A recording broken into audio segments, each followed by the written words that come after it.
Welcome back to Black Women Link Up, where we bring the real back to Black sisterhood. So today I have a special guest, my girl Jayla here. Fun fact, we actually met through the podcast during our first ever Link Up dinner. We did. So shout out to the Link Up.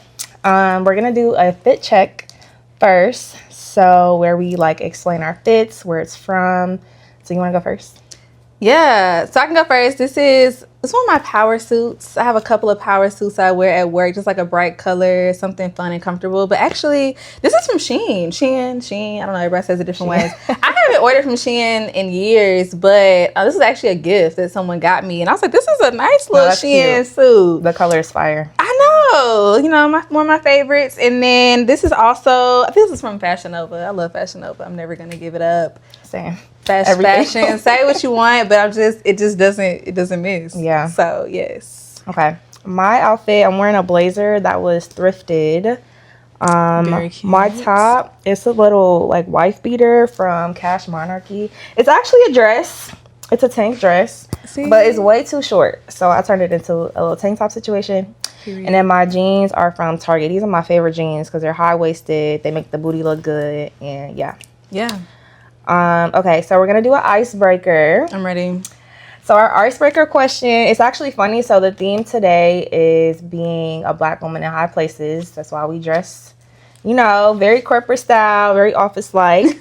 So the question is, what are you more afraid of, failure or success, and why? Ooh. So I want to say the easy answer is that I'm afraid of failure. I think that's what we would like to say, but I think I've been afraid of success, to be honest. How good can it get? How good can I get when I'm disciplined, when I'm focused? I think I have been, honestly, sometimes I shy back and I limit myself from really locking in because when I see myself lock in, it gets crazy. Yeah. And things get done, but then, distractions come, the enemy comes, things just come up in your life that start to make you question your why, and you get back into those places that are comfortable. Yeah. And so failure seems like the easy thing that you would be afraid of, but I think if a lot of people challenge themselves, they would think that they're actually a little bit more afraid of success. Yeah. I agree. I think I have imposter syndrome a lot, which we'll get into later. I think obvious answer is failure, but I think when it comes to the success, I'm just praying that I know what to do with it. It's more so that and keeping that consistency. So yeah, I think it goes both ways. Absolutely, sure. I agree. Okay, so we kind of got into, what the theme is, but I kind of want to do a personal check-in, which we was already talking about. We have not seen each other since it's been a month. Has it been a month? Has it been a month? It might have been a month. It might have been a month. But I feel we locked in ever since the first time we seen each other at the dinner, and then afterwards it was hey girl, what you doing? Hey girl, what you doing? And we would hang out and stuff like that. Yeah. So we're gonna do just a personal check-in, what we've been up to, how we've been feeling. My life's been a roller coaster myself, so I can go first. I recently had a job trip where they flew me out, whatever. We had our team meetings and we were going over strategy and doing work in person. So that was fun, but it also opened my eyes up to a lot because it was my first time being in person with some partners that I've never met in person before. And the energy when you're on Zoom versus when you're in person is so completely different. So I was so nervous. I was questioning myself and why I was there. I didn't know what to say. It was very much I gave very much quiet. So I've been kind of beating myself up about that. And then just a bunch of family stuff happening. I've been trying to get back into my content bag. So every week trying to, do a few posts here and there. I would say I haven't been, it may seem like this, but I haven't been as social as far as reaching out to people and things like that. So it's been an emotional roller coaster for sure. since the past month. We gonna get into the tea later. We're gonna have to get into it. That's the gist of it. Yes. Do you feel like there's anything right now, if you're like, this is the one thing I need that could like help me just kind of recenter, feel a little bit better since the trip, since some family things? Yeah, I think it's my routine. Okay. It's been off between traveling and then like when I'm stressed out, my sleep schedule is terrible. Yeah. I haven't been working out.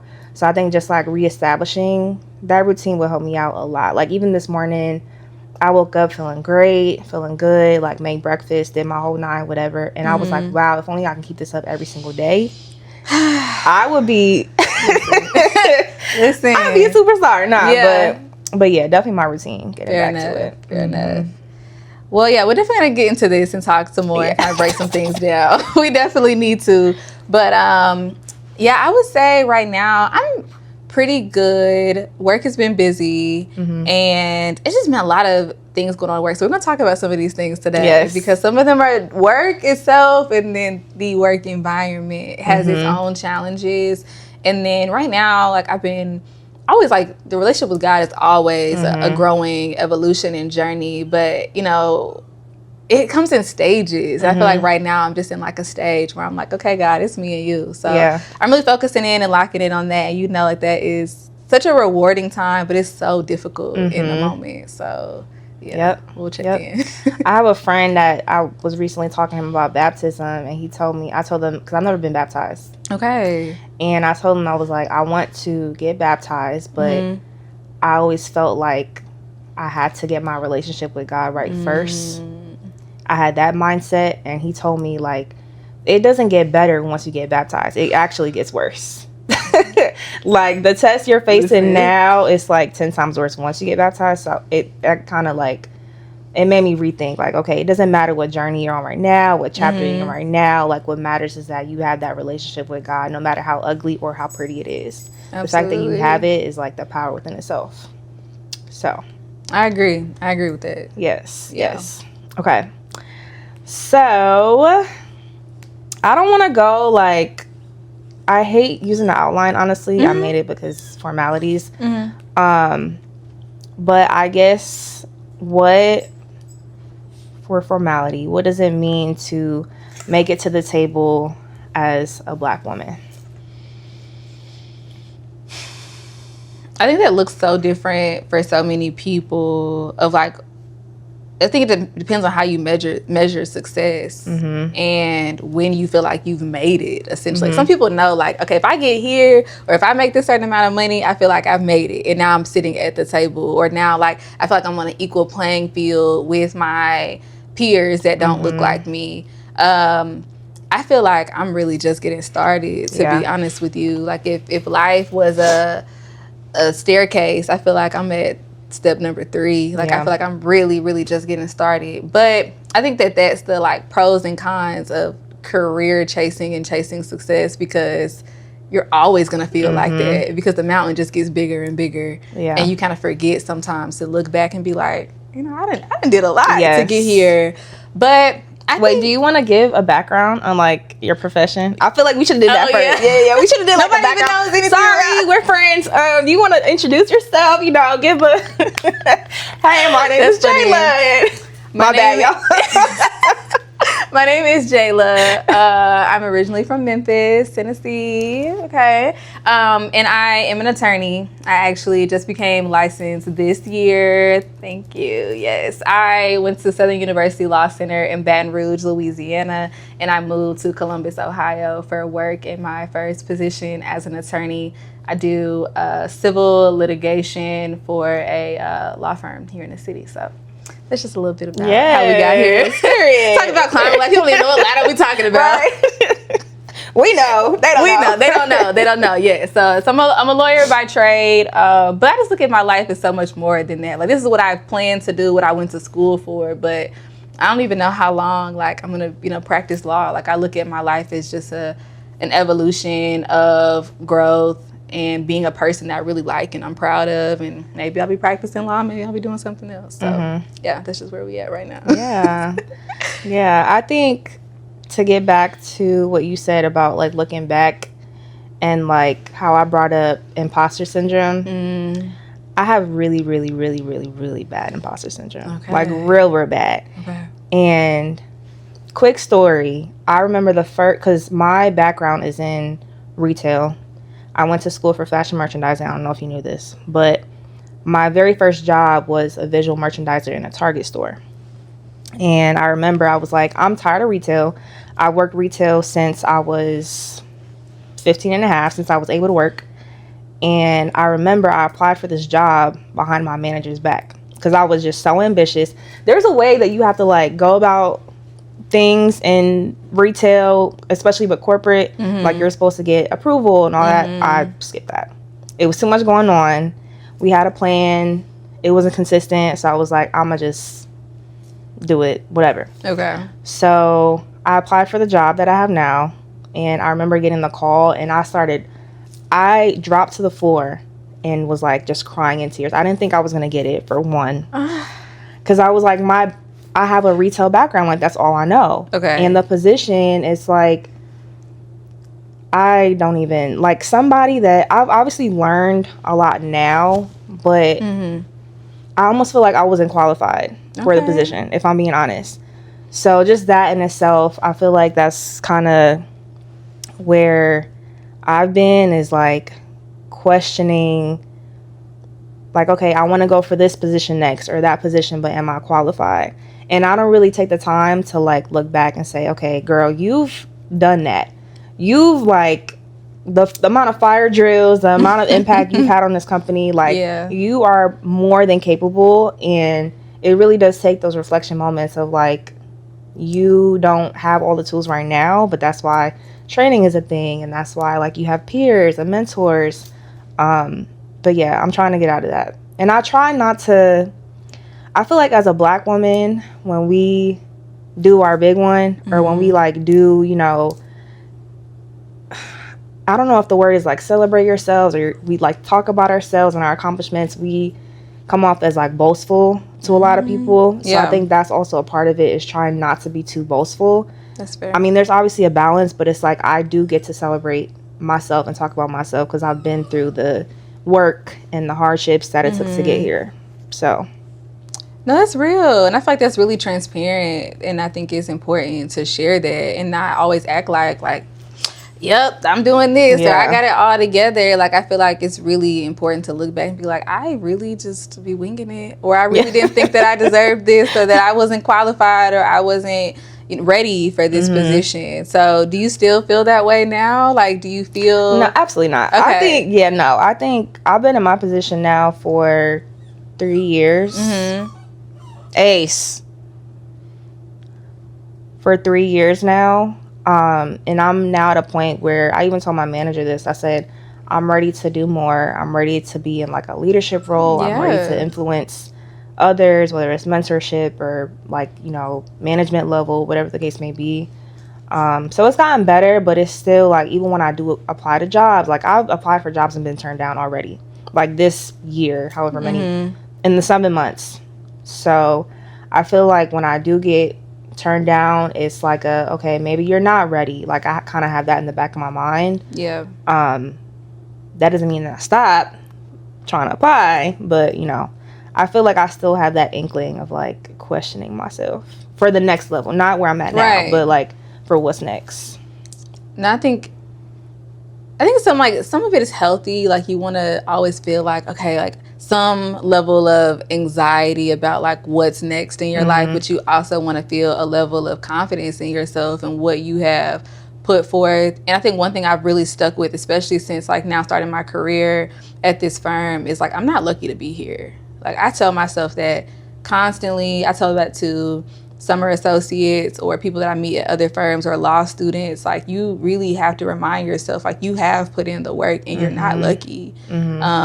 Especially when people, you know, are like, oh, like you're at this place or, you know, this position at this age. And it's just like, yeah, because I went to school and I did the same thing that you did or this other person did. So I look at that in a lot of ways, because I also really used to have imposter syndrome. And I remember this conference that I went to when I was in law school, and this attorney was just kind of sharing her story. And she was like, I just remember being in these rooms and feeling like, when are they gonna find out that I done finessed my way through this? Like, I don't know how I done got here. And when I tell you, I was in that conference like crying. Really? Because I felt so seen. I was like, why are you talking to me like this? Wow. Because I felt that way. Even in law school, I was like, one day they're gonna find out that I have no business being here. I still telling somebody today, I'm really not a good typer. Y'all don't know how I made it through law school, how I made it through my first year of practice. And if you really saw me type, like you would be like, I'm better now because I've had to be. But in law school, not a good typer. I almost hand wrote the bar exam because I was so nervous that I would not be able to type fast enough to really do the essays on the bar exam. And then so I timed myself. I was like, okay, let me time myself writing and see. And I said, no, girl, that ain't it. But yeah, I couldn't really type. And it was just things like, I was the first person in my family to graduate from college, and I didn't have any lawyers in my family. I didn't know anybody. So I'm kind of like, I just felt like I kept getting lucky, or I kept like, I talk a good game. I show up in a suit looking confident. I feel like I knew how to play the part. But I think there was at some point, somebody's going to be like, get this girl up out of here. Like, she doesn't know anything. And in that conference, that attorney, she was like, everybody can't be wrong about you. Like, you're not that good. You're not fooling everybody at every step. And to me, that was like the biggest eye opener that I needed about imposter syndrome, and telling myself, like, you're not fooling everybody. You are putting in the work. People see you for who you are. People see you for your failures and your mistakes too, and you're still good enough. Because I was like, I'm one mistake away. They gonna roll it out the door. And say, baby, it's time for you to go. But when I make mistakes, people are like, okay. I'm sure everybody makes mistakes. So it's like, for sure. And everybody has had that little bit of finesse to get to where they're at too. I think so. Yeah. You have to. You have to. Yeah, I think so. On some level or, another, either whether it comes just like the way that you present yourself or the connections that you have that boast that for you. Things like that. So people definitely finesse in different ways. But when you put in the work, like, you're not going to be finessing for years and years, and everybody's not going to be wrong about you. So we're going to go through some of the questions that were submitted from people on Instagram. All right. So one of the questions is, how was the initial energy in the workplace when you started your corporate job? I would say there was just like an air of confusion. Like, a lot of people were really curious about like who I was, why I was there. And I think that was just kind of like a little off-putting, because I just came in like excited. I was just nervous about the work itself, because like law school does not teach you to practice law. So I was like really nervous about that. I wasn't expecting for people to be so skeptical about me and like my intentions, or like it's like this whole like backstory of like, where did she come from? I kind of felt like an exotic animal a little bit. And I really didn't like that. Like, I didn't like feeling that way. And I think people just didn't know. They didn't know me, and they didn't know how to take me. And I wish that people just would have asked me, like, tell me about yourself. Like, I'd rather you ask me that annoying question than just like look at me like I'm some gazelle in the, like, it was just weird. So, yeah. I completely forgot what I said. If I even said anything about that. I don't know if you did. How can you be your authentic self in corporate America? I think just being unapologetically who you are, and not asking for permission to like be in certain spaces, and knowing that like you're there because you put in the work to be there. Like, you deserve to be there. Like you said, like, you're not lucky to be where you're at. And yeah, being normal. That's the thing, for real. Like, be normal.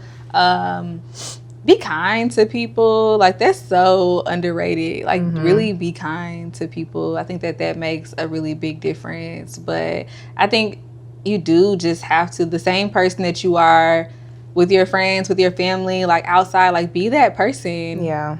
When you are at work. And I think people will appreciate you more for it. Mm-hmm. But I think it is like something you have to actively think about. Like there are times like where I really do, I catch myself like code switching, or I catch myself it's like talking a little different. And I'm like, no, like, yeah, you know, stick true to just like who you are. It can definitely be subconscious, but I think you have to make an active effort so that it starts to just feel like your everyday. And then the people who are coming up behind you, they see that. Mm-hmm. And they feel more comfortable to be their authentic selves when you're showing up the same way. Like you're not having different conversations with different people. Like you're just being the same. I mean, of course, some of those conversations are just going to be different because you relate on a different level, right? But not because, all right, now the door closed. Now I can't really be myself. Like, no, you don't want to do that. Yeah, I think too, like carrying your morals and like what you stand for. So like for me, I don't exactly get into politics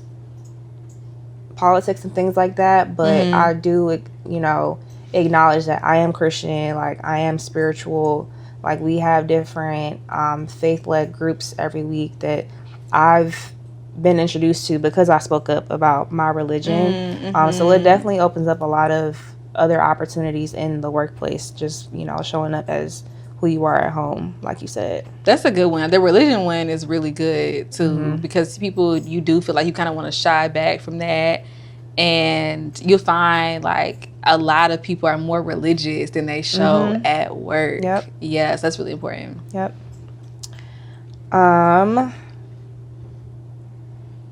How do they make you feel comfortable in those spaces? I would say the people who act normal. The people who really just like, they don't make a difference, and they don't distinguish. They don't find you to be like, you know, exotic or different, or want you to explain more about, like, they just treat you like a normal person. Like that helps me to feel so much more comfortable at work. Yeah. And people who do try to get to know you, so they know a little bit more about your situation. Like for me, moving to Ohio by myself. So people, especially when I was here taking the bar exam, reached out to me like, do you need anything? You want to go out for drinks? Like, are you making friends? People who invited me to church. Like those are the people who've made such a big difference in this transition, because they cared about me as a person. And then just spent the time like getting to know me without making it weird. Yeah. Yeah. Or felt like, let me go talk to her. Like, you know, it's just like, hey, like I just passed by you today, or we're both getting at the coffee machine. Hi, how are like, you? That's all it takes to really start genuine relationships. And that goes a long way when people are having a rough day, or if they're having a great day, if like they have nobody to share it with, and they can come and share it with you. Yeah. So yeah.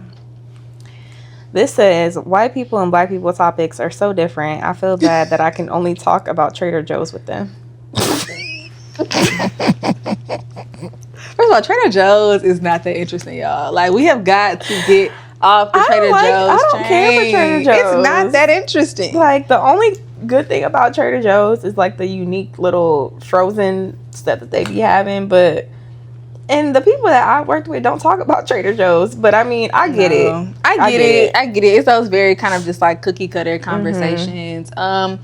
I say in those situations, like, you be the person to share something that you're interested in. Right. Like, the onus can be on you, too, to, like, break down this weird level that we have to be on. Like, I think you find something that people have some commonalities. Love talking about sports, so that's always the easy one for me, because, you know, I watch so many sports, so I can always share that. She's a sports girl. We went to a hockey game. She had her hot dog and a beer. You can take me to any sporting event. She like boxing. She is your sports gal. Yeah, people were really thrown off by that. They're like, are you really watching boxing? I will watch any sport, y'all. Like, if it's something competitive, I like lacrosse. I like golf. I like golf. Yeah. I've never watched lacrosse before, though. It's interesting. It's kind of like hockey. Like, it's intense. Yeah. Don't get me started. But yeah, find some different things to talk about with people. Like, if you're into art, if you went to see a show, like people saw Hamilton, like talk about that. Ask people if they've done things like that. I do think that you have to show people sometimes, like, I am more than this, and we can talk about something else. And if you open that door, I think a lot of people will run through it. You know what's crazy? We did this activity, and I have the book. I'm gonna show you. Where we were like in a room, and we had to partner with somebody we've never met before, and we had to tell the person about ourselves, and the other person had to like say to the group 3 things about the opposite person. And then after that activity, we went into a negotiation activity where it was like they gave us a prompt, and it was like, okay, you have to decide the answer to this question or how we're going to go about this based off of like whatever connection you guys had already made. And the moral to the story was like, it's 10 times easier having hard conversations or work conversations when you have a connection with somebody and like you realize you could relate. There's something about like a ease to talking to people when it's like, okay, I know you're a family person, like I value that too, or you're an artsy person, or you're indecisive, so I'm like, I'll make all the decisions, like whatever the case may be. So I thought that was interesting. No, that is really interesting. And it shows people sometimes like how you work with people all day, every day, and you don't know anything about them. And it's just work. Yeah. Tough. So that's something I'm working on, is like just building connection before, just like in general, just rebuilding connection too. Because I feel like sometimes when, like after a while, if I don't speak to somebody after a certain time, it's like, we should reconnect. Like we work together, maybe not on a direct day-to-day level, but we should reconnect. For sure. So, this says, speak up and you're the problem. Whole time you're speaking up about the problem.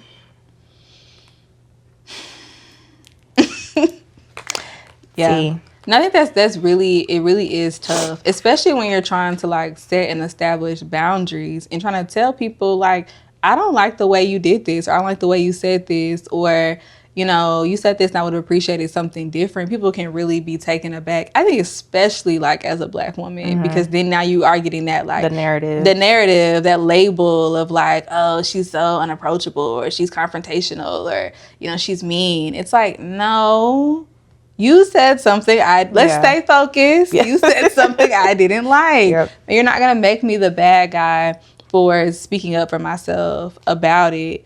Because if I don't say something, it's going to continue.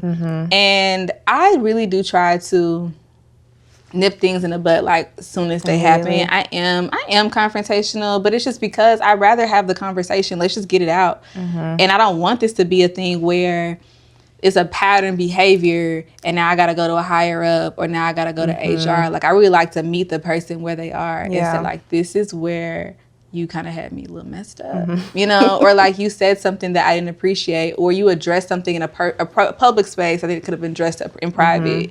I think you got to like roll with the fact that sometimes people are going to label you as Miss Meanie, Miss Negative Nancy, but I would rather be that than be somebody that like doesn't speak up for myself. But I have like run into that issue where I feel like it's been really, really hard when I do speak up, that people are so taken aback. And it's just like, that's not fair to me, because I feel like you're kind of painting me as kind of like a villain in a way. When you're just human. When I'm just human, but I also am letting you know, like, you can't treat me like that. I do feel like I'm strict. I set strict boundaries around here. It's strict around here. It's strict. Because I want to enjoy the workspace that I'm in. I don't want to feel like, oh, now I got to deal with this person again, or they said something else that upset me. Like, I'd rather just let you know, hey, like, I just didn't appreciate that, or this could have been handled differently. And if they get into that little, like, oh, I just can't believe, well, let's believe. Right. I don't know. I don't think that's like an everyday thing. I don't think I think you'll find, like, it's not too many of those. You're going to have your few for sure. But I'd rather be that than not say anything. You know what we didn't bring up that I absolutely hate? This is probably the biggest pet peeve of mine working in corporate, is when you have like an email chain with somebody and they may not be getting the response that they want, whether it's like the content or at the time that they're like expecting, and then they add your leader on, and then it's like almost like a reinforcement of, I'm not getting what I want, so let me, tag along. I hate that with a passion, because for one, you're not giving me not even 24 hours to respond to this, and we're not saving lives. Like, let's be for real. Yeah, whatever you're asking for is not that urgent, for sure. But it's almost like you didn't trust me to respond. I don't know. I think it goes back to like the age thing of like, I don't need to be babysat. I don't need to be micromanaged. I get my job done. And this one issue, again, like, I'm not doing open heart surgery. It's not the end of the world if you don't get a response within the next day. Right. So. And then like, don't try to tell on me. Like, you're not telling on me. And I think that ruins now our relationship and our trust, that you couldn't have just said something to me. Like, they could have just said, hey, circling back, did you do that? Or like, hey, I did need this a little bit more urgent. Like, can you get this to me? Yeah. Instead of now you were trying to copy and CC people on emails. Like, I cannot stand that. Ooh, yeah. Because now I'm looking at you like, yeah, now I don't trust you. I can't kick it with you because you trying to play me. Okay, last one. Ace. This said, we kind of touched on this. I'm not sure if it's in the thing or not, but do you code switch or do you embrace being your authentic self? I really try not to. Like, I really, really like making an effort not to code switch, just because I don't want to. Like, I want to you're going to have to this is me. Yeah. So I think for me, it looks a little bit more like, again, trying to keep my voice the same. Like, I just don't want to change it. I don't want to have the telephone and talk different. So even when I like do it subconsciously, I really try to correct it. So that's where I feel like I am working on that a little bit more. And then I think also, like, when you're being authentic at work, I feel like you're less likely to code switch when you're just showing up as your full self and not leaving so many parts of you at home and just giving them one layer. And I understand people are that, like, I don't really want people to know everything about me. You can still keep a lot of your private life to yourself, but you still show up as like your full person. So people ask me what I'm watching on TV. Like, if I'm watching Girlfriends, if I'm watching Could Have Been Records, I'm gonna tell them that. I'm not gonna say I'm watching something random just to like be like more interesting to people. People ask me, what's Could Have Been Records? Well, let me tell you. You ever heard of Drewski? Let's have a whole conversation. I think once you start to do that, you'll find your work environment honestly like more settling for yourself. And me telling you like what I'm watching on TV is not letting you into the deepest, darkest secrets of my life. We're not gonna start kicking it just because we're talking about I don't even watch Real Housewives, but if I did, for example, like, I wouldn't try to hide that at work. I think that's a part of code switching too, when you only want to tell people that you're watching what's that show about the people at the resort that everybody watches? Love Island. No, not that. Not that resort. It's one of those TV shows where it's like the bunch of strange people that all meet on an island together. It's a really popular show. I have to think of the name. It's gonna be on my mind. But it's all white people on the show. But yeah, I think people sometimes, like, you only want to talk about that because you feel like they can relate. But tell them something that they don't know about. One of my coworkers, this is so funny. Like, she's gonna see this, she'll be like, wow. But one day they were talking about men or something, and she was like, he's a good man, Savannah. And she's not black. And so I laughed, and I was like, do you know where this comes from? She was like, no. And so I told her about Waiting to Exhale, and she was like, I was like, it's not really a good thing. Like, I don't know why it became this, like, he's a good man, he's not a good man. Right. Anyway, we watched the movie the other night at my house, so I could, like, show her the movie. And it was just like, she had never seen it. Those are conversations that, like, you get to show more of yourself. People are interested. Like, I don't have to just make it, like, that's really so certain. Funny. First of all, also, let me tell y'all, that movie, I forgot how many wicked sex scenes are in that movie. I've never seen it. Now we gotta watch it. Yeah. That movie, I was a little embarrassed, y'all. Really? Like the sex scenes in that like movie watching it with with my coworker. Like we were friends, but it was still like, damn, I forgot this movie was like this. Yeah. So, yeah. Share anything with people, and you'll find that you have more in common, and then you don't have to pretend. Mm-hmm. Yeah. That's just like when we're in team meetings and they're like, oh, like, what'd you do this weekend? And everybody's like, I went to the pool. I went to my in-laws. And I'm like, I was at the cookout. Line dancing. You know this line dance? No? Okay. I could teach you one day. We could do it. Yeah. We could put it on. Yeah. Definitely just be yourself. Yeah. I guess in summary, what's some advice that you would give to somebody navigating, somebody that is a Black woman or a Black man or a minority being in a predominantly white workspace? I think we, touched on the big piece, which is like authenticity. Like make it easy for yourself, make it easy, well, not even easy for other people, but like you don't have to do the code switching. You don't have to leave yourself at home. I think that's like top of the list.